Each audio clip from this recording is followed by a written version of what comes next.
Dude, did you know you can subscribe to onlywrestlers.com and keep in touch with your favorite wrestlers? The party never has to end. This week's episode of One of a Kind with RVD is presented by Get Blitzed, and you can get 15% off your order when you head to get-blitz.com and use promo code RVD. Get 15% off.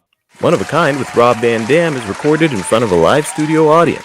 Yeah, I don't know that I'm with him on that. When I think about moments, I think about the big bump over the top rope, to the floor, the cement floor, and I think about certain bumps.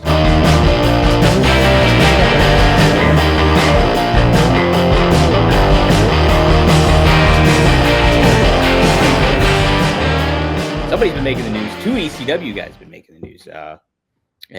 Well, 3, because Mike Awesome, Masato Tanaka, and Stevie Richards. Stevie actually had some comments he made regarding the match that Masato Tanaka and Mike Awesome had at One Night Stand. Awesome match. No pun intended. It was. I tell you what, Rob, that was the match of the night for me that night, was that match. I think it was on the first one too. And if I'm not, and you weren't wrestling, so it was kind of like that was a bummer, like that you weren't going to wrestle that night. And when Mike Awesome and Masato Tanaka put it, they stole the show, I think. But here's what Stevie had to say about this. This is only a 2-minute clip from James Romero. He hosts the Dutch Mantel podcast, and Stevie Richards. Hi, baby. See you, Katie. She leaving. All right. So here's the clip, Rob, and let's get your thoughts. Yeah, let's see it. Now let's go back to a wrestling move. This is what I don't understand. These guys are immensely, especially Awesome for his size. He can do a frog splash every bit as good as Eddie Guerrero, as Rob Van Dam. Hey. Definitely better than the Usos. Look at this. There's that camera cut from the Savage Elbow. It's great to be able to cut on impact.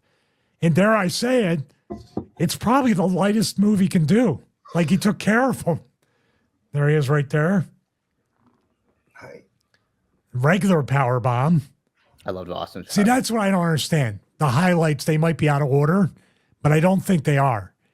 He power bombed them from the apron through a table and just folded them in half.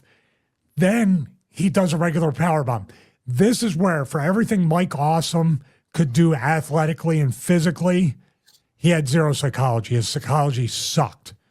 This is your, what would you consider this as far? This is not your main course. This is like eating your ice cream first before the main course. It makes no sense. And that's what makes me feel bad, because they made their mark here. But what memorable moments did Mike Awesome and Tanaka ever create? You could, I remember they hit him with a chair, might have power bombed through, might have did this, or you remember when I show it, but what moments did they create?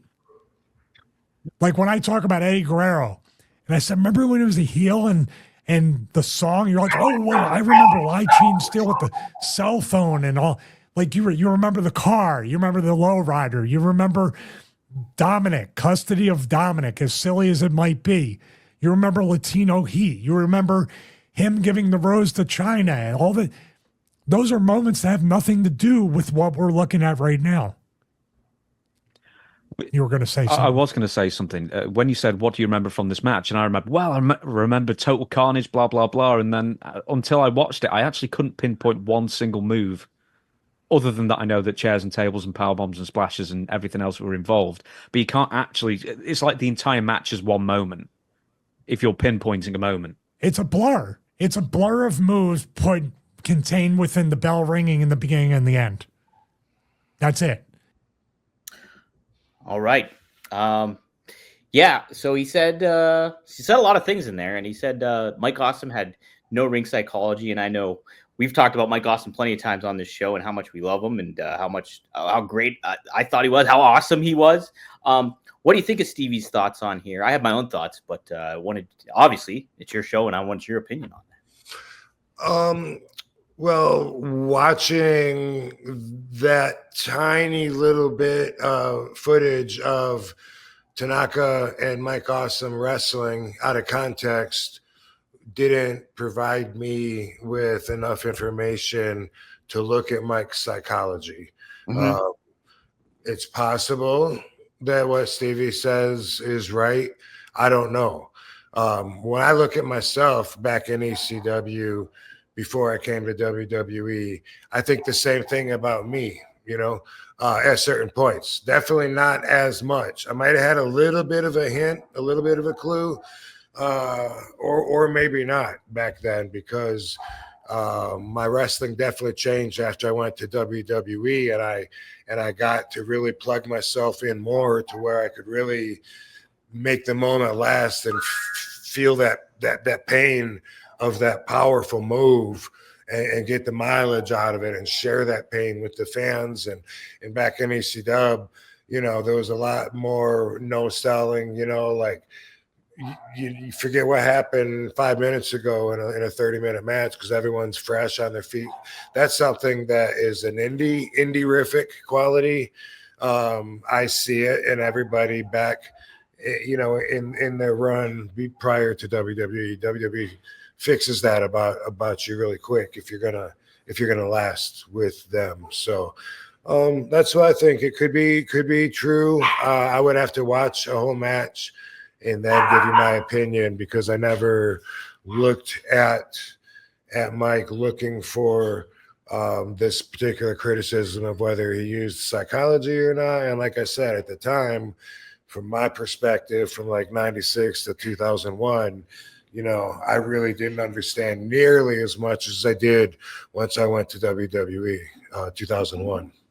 Oh, so okay, that's an interesting point then. And I thought he was talking about like memorable moments, like takeaways and stuff like that. When I watch a match, though, sometimes it's like nothing will like, oh man, that really hit me. If the match itself overall like delivered, that's the moment in itself for me. Like I thought, like I said, like I always remember that match as being the match of the night that evening. Basically, was moments. I think about the big bump over the top rope, to the floor, the cement floor, and I think about certain bumps. True, it's not the same as, like, say, Roddy Piper, who had his own Piper's Pit, and you remember special things that happened in there, but that's really comparing different extremes, And Mike, like his identity was dominance, like just like nonstop aggressiveness and power and things like that. And like that's what they conveyed in those matches with Tanaka. And Tanaka in turn, like what it was elevated by that as well too, because of just their hard hitting ability. They were known for that. And I think they were a highlight together in ECW. And so I look at that as like a huge moment of ECW history and everything to that effect when it comes to what those two did. And Masato actually replied about Stevie's comments. I'm trying to pull up. Let me just say this too, though. When people talk about the psychology, they're referring, to like really the story that is being exuded from their efforts, and so they have to have an understanding perspective going into it in order to get the results that they're looking for. So a lot of wrestlers just know the basic, all right, shine, heat, come back, boom. But back in the ECW days, I don't even think we knew that. Honestly, we didn't apply it. There wasn't a lot of heat versus shine. It was more like, I don't know. I mean, like with me and Jerry Lynn, it was a lot of babyface matches. So that kind of takes you out of the norm when you're looking for things like that, because we would take turns kicking each other's asses. But even that, even like with the Eliminators and me and Sabu, or me and Sabu versus the Dudleys, I think, and again, I'd have to watch it with this in mind, but from thinking about it, there was a lot more of back and forth than there was nowadays, like say in WWE, where you baby face is like, milking that hot tag, and you're like, come on, make the tag. I'm fresh. I'm good, man. You have to make it. Come on. And they're, boom. And then it's a big moment because you built for that moment. There wasn't a lot of that in ECW, if I remember right. Yeah, and I think too, I don't know, give me your thoughts on this too. So how I look at it is back then, like, yeah, there might not have been a whole lot of like that, what you're talking about, like, hey, hot tags and looking for the baby face Spelling. and anything to that. But the fact that what you guys were doing was so fresh and new made it something like really stand out. Like it was the alternative to what we were used to seeing with pro wrestling. So like the facts that people are going through tables and like fighting back and kicking out after chair shots or whatever it may be. It felt new, it felt fresh. But nowadays, and plus, you guys were characters still. You still had your own personalities. You had charisma. Not that wrestlers today don't, but I think there's a lot less of that of a focus in today's modern wrestling. And then you have that, okay, back and forth, kick out of this, kick out of that, where there is less psychology. Back then, you had the combination of having characters and personas and identities, but you also had that fresh new thing of boom, back and forth, back and forth, back and forth. And then, so I think that kind of added to the ECW incentive for people to watch. I don't know. Does that make sense, Rob?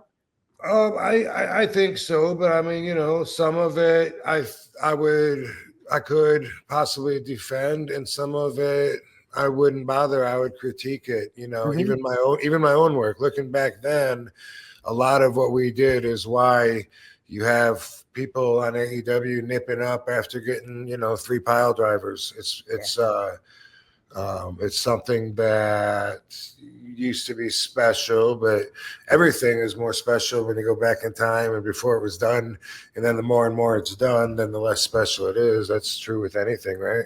Yeah, absolutely it is. Yeah, and the kind of loses its luster after you see it time and time again. And I think you'd get to see it too much a little bit nowadays and everything. So, but yeah, Stevie's a smart guy, and I always liked Stevie. I thought those were really interesting comments, and but I love Masato Tanaka, and I loved Mike Awesome, and I thought that match was great. Masato did say this though on Twitter. He said, "I don't care what anyone thinks. The match with Mike was hard, but it was fun. Because of that, I can still step into the United States ring. BWO, I love it." So there you go. So that's what Masato had to say about it. Is he BWO? He wasn't BWO. Stevie was. Masato, no, he wasn't though. Okay. I think he is fighting Joey Janela though, upcoming here in GC. Okay. That's just a shout out to Stevie, maybe. Yeah, maybe he was just shouting out. I love it. Yeah, that could have been it. So yeah, from what I remember, pretty fucking entertaining matches. Brutal, definitely not your classic story, but yeah, I think the guys tore the house down from what I remember. Absolutely, and there was a reason that Mike Awesome was the world champ too. It's just like he had that charisma and that ability. So yeah, good stuff, Rob. Yeah, I thought that was an interesting thing to kind of chat upon.